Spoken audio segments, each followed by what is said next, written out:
तो मुझे लगा कि मैंने रामचरितमानस के विशेष महत्व को तो बता दिया, लेकिन रामचरित्र इतना सरल तो नहीं है कि एक दिन में हम जैसे मूर्ख व्यक्ति कह सके। तो क्या किया जाए? तो मैंने सोचा कि आज मैं एक ऐसे प्रसंग की बात करता हूं जो सभी सुनने के लिए लालायित होंगे, और वो प्रसंग है हनुमान जी महाराज। आप सबको विदित है आज कार्तिक अमावस्या दीपावली है, और दीपावली क्यों मनाई जाती है? तो भगवान श्री राम रावण वध कर अयोध्या आए थे, इस परिप्रेक्ष्य में दिवाली मनाई जाती है। तो आज हम कथा सुनेंगे भगवान श्री राम के राज्याभिषेक की। भगवान राम का राज्याभिषेक होगा और हम सब मिलकर के दीपावली मनाएंगे। बहुत सुंदर इस पंडाल को सजाया गया है, और हम साथ में हनुमान जी महाराज की कथा सुनेंगे। हनुमान जी महाराज की कथा बिना कोई काम संपन्न हो पाए मुझे नहीं लगता, और सच कहूं तो कि मुझे ऐसा लगता है कि जब भी किसी भी जगह मैं हनुमान जी की बात ना कहूं तो कथा अधूरी रह जाती है। आप देखिए, हनुमान जी महाराज जो हैं, उन्हें अपनी तारीफ पसंद नहीं कि कोई उनकी तारीफ करे, उनकी प्रशंसा कोई करे, ये हनुमान जी महाराज नहीं चाहते। तो बोलिए कि तुलसीदास जी ने जब हनुमान चालीसा लिखा तो उसमें किसकी तारीफ की? जय हनुमान ज्ञान गुण सागर, जय कपीसती हो लोक उजागर। हे हनुमान, तुम ज्ञान गुण के सागर हो, ये तुलसीदास जी ने लिखा। तो ये तारीफ किसकी हुई? हनुमान जी की। तो जैसे हनुमान जी महाराज समझ गए कि तुलसी बाबा मुझे मूर्ख बना रहे हैं और मेरी तारीफ कर रहे हैं, तो वो बार बार उठ करके भगने लगे कि आप मेरी तारीफ मत करिए, आप किनकी तारीफ करिए?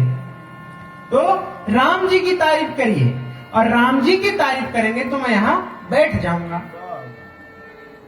लेकिन ऐसा नहीं हुआ।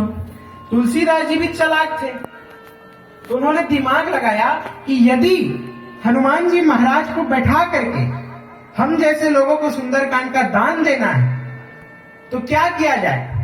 तो सबसे पहला जब उन्होंने दोहा लिखा तो सबसे पहले तो उन्होंने गुरु की वंदना की, और बहुत चालाकी से काम किया। क्या काम किया? वे जानते थे कि यदि मैं हनुमान जी महाराज की तारीफ करूंगा तो हनुमान जी तुरंत उठ करके भाग जाएंगे। तो उन्होंने क्या किया? उन्होंने लिखा, देखिए, श्री गुरु चरण सरोज रज, निज मन मुकुर सुधारी, बरनऊ रघुबर विमल यस। क्या लिखा?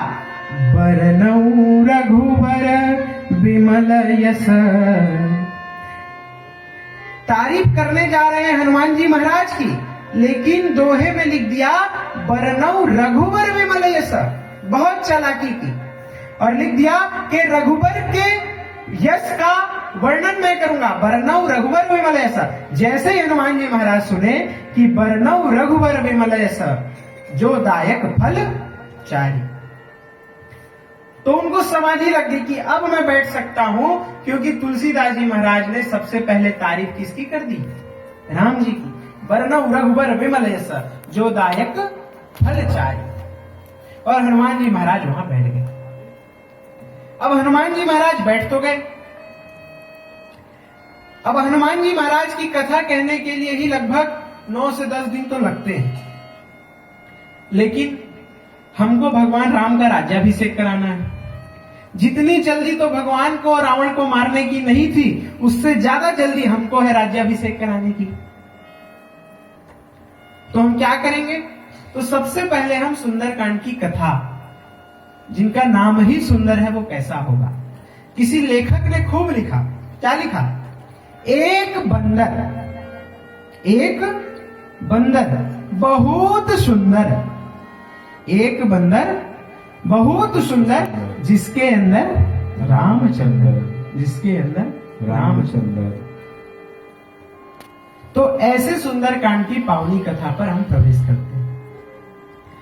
सुंदरकांड की कथा प्रारंभ करने से पूर्व यह जान लेना आवश्यक है कि सुंदरकांड की कथा जो है वो बाबा तुलसीदास जी ने किस समय लिखी और कैसे लिखी। आप अगर याद कर पा रहे होंगे, पूरे लोग समस्या में हैं। और किस समस्या में है? तो समस्या सामने में यह है कि माता सीता लंका में है, सबको पता है। अब माता सीता को पता लगाने जाना है और सभी समुद्र के किनारे इस परेशानी में है कि माता सीता का पता लगाने कौन जाएगा। सभी यह प्रश्न है, सबके मन में यह प्रश्न है कि माता सीता का पता लगाने लंका में कौन जाएगा। रावण इतना मायावी राजा है कि अच्छों को, बंदरों को तो वो रोज डिनर में खाता है, रात को भूंज के खाता है। और राम जी की सेना में कितने बंदर हैं? पदुम 18 जूथप बंदर। पदुम 18, देखिए कितने बंदर हैं राम जी की सेना में। पदुम अगर हम गिनती गिनना चाहें, इकाई, दहाई, सैकड़ा, हजार, 10,000, लाख, 10 लाख, करोड़, 10 करोड़, अरब, 10 अरब, खरब, 10 खरब, नील, 10 नील, पद्म, 10 पद्म। और इस 10 पद्म से भी ज्यादा बंदर राम जी की सेना में। पद्म 18 जूथप बंदर। तो भले 18 पद्म बंदर हैं, लेकिन जाने के लिए तैयार कोई नहीं है। जब सब काम रुक जाए, तो जो वीर योद्धा सामने आता है वही वीर होता है। उस समूह में, उस दल में, राम जी के दल में 18 पदुम बंदर हैं। जामवंत जी ने सबको कहा एक बार में कि इतनी सेना में कौन ताकतवर है जो माता सीता का पता लगा करके आ जाए। किसी के बस की बात नहीं थी। तब हनुमान जी महाराज सोचे कि क्यों ना मैं अंगद को बोलकर देखूं,